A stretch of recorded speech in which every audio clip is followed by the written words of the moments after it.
Hi everybody. We're going to bike around Stanley Park today. We're here near the entrance right at the marina behind us, and you can get a good view of the seawall bike path which goes all around the park, and we'll show you a few different spots on that today. And another way, if you don't want to bike, another way to get around the park is to have a horse-drawn carriage ride. And there's someone sitting there waiting for their turn. See the horses resting up?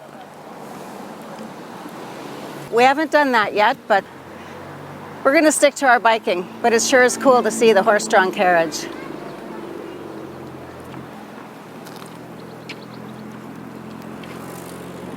On we go.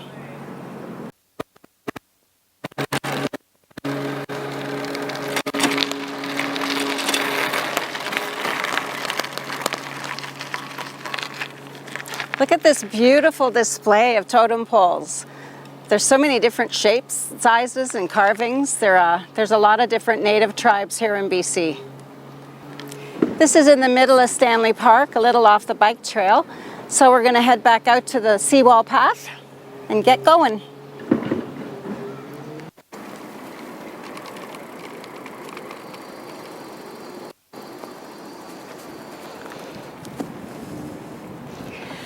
This is the 9 o'clock gun. It's an actual naval cannon that was brought from England in 1894.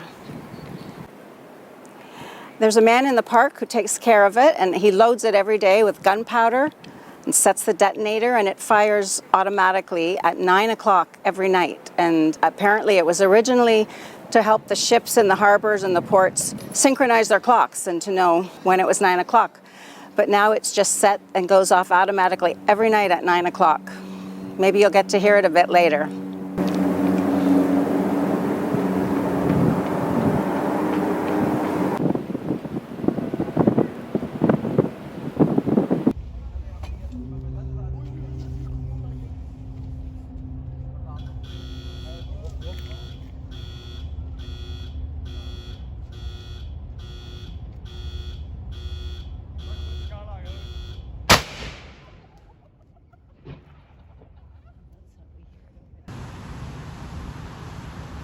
Here.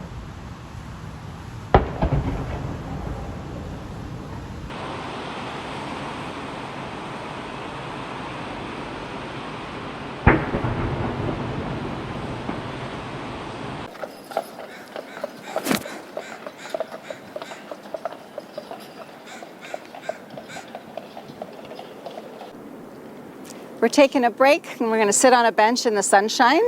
There's this beautiful statue I love of this scuba lady sitting on a rock. There's a seagull on her head sometimes, and it's just really nice to look at. Sometimes she's almost immersed in the water when the tide's really high.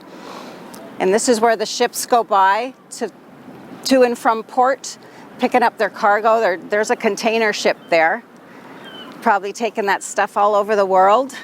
And you guys may have remember hearing about the Ever Given on the news. This is the Ever Smart, and let's hope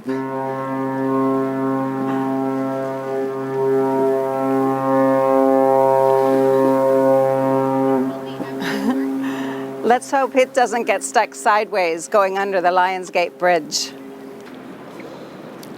which is that beautiful bridge connecting Vancouver to North Vancouver. Comes out of Stanley Park and goes over to North Vancouver. We've biked over that bridge quite a few times.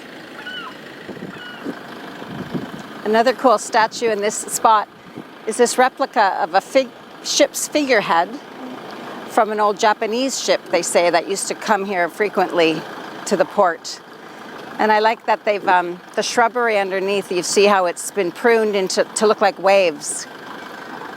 That the ship is cutting over the waves.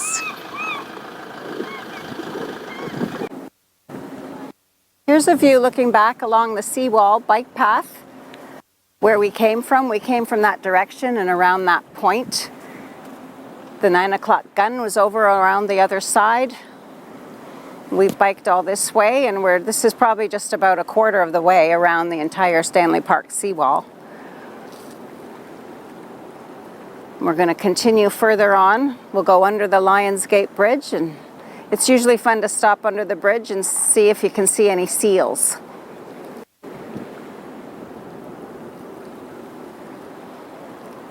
It's another big ship coming up into port. See the tugboat behind it? Sometimes they're pushing along and sometimes they're pulling or pushing from the sides. I like to see the tugboats. They're so fun.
We've stopped here under the Lions Gate Bridge, and a giant ship just went by. I think Grandpa got some good footage of it. It had two tugboats on there guiding it along, pulling it to slow it down a little bit and push it from the back.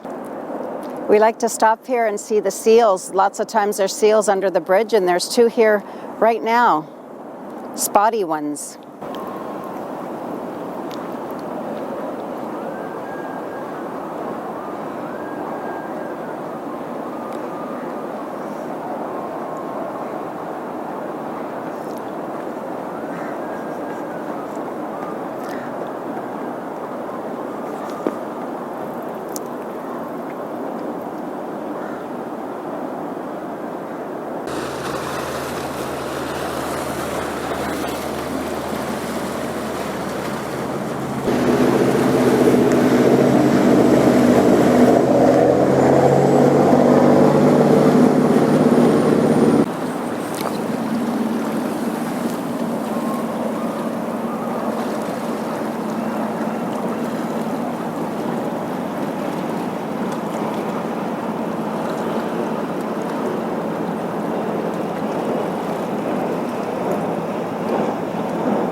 So we've made our way over to the west side of Stanley Park, along the seawall still, and the park climbs to a big hill, and you can see the beautiful rocky cliffs of the park on this side. They're so pretty. And If you go around a few bends there, there's a big standing rock they call Siwash Rock. It's like one of the flower pots up at Flower Pot Island. It's a famous landmark here along the seawall. And the tide's out, still continues to be out. The natives used to use this as a fishing ground. When the tide goes out and the pools would collect behind the rocks, they would trap fish there and harvest the fish. And out on English Bay, you can always see the cargo ships laying at anchor, and they're either waiting for their signal to go up the inlet to load up, gather their cargo, or maybe they're waiting for a sign to go out to sea and head across to the other side of the world.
We're here at this habitat area, a natural habitat for Pacific great blue herons.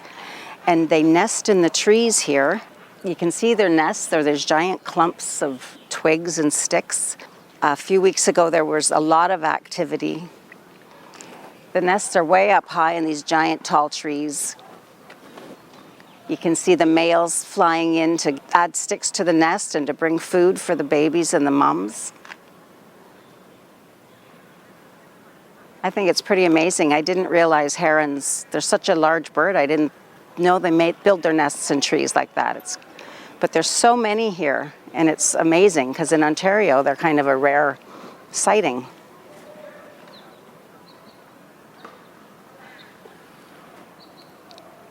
And there's even a webcam. Apparently, they've set up a webcam that you can go to if you want to watch, I guess, the babies, the activity. I think it's called Heron Cam.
So those are some of the highlights of biking around Stanley Park on the seawall. And we're at the other end of the park entrance. There's tennis courts here, and there's a great pub over there, the Stanley Park Brewery, that we've sat in a few times and had a nice drink. And it's all right across from the ocean still.